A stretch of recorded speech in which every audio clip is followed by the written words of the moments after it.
Hi guys, welcome back to Enjoyo Makeup channel, and today we're gonna do the DIY Halloween look, which is very quick, easy and fun for you guys to do at home. So let's get started. And today, after we do the cutting already, some people just wanna do something more extraordinary.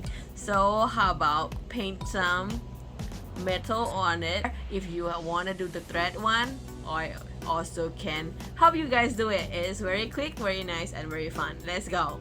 Stapler, I will use this only liquid black liner, white eyeliner that I have to make some highlight for that magnet that I just draw.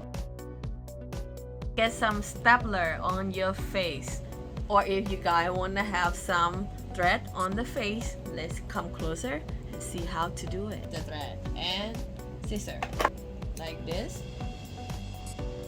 hide it together like this, and you do tons of it after like that shot like this. Here, put the glue in.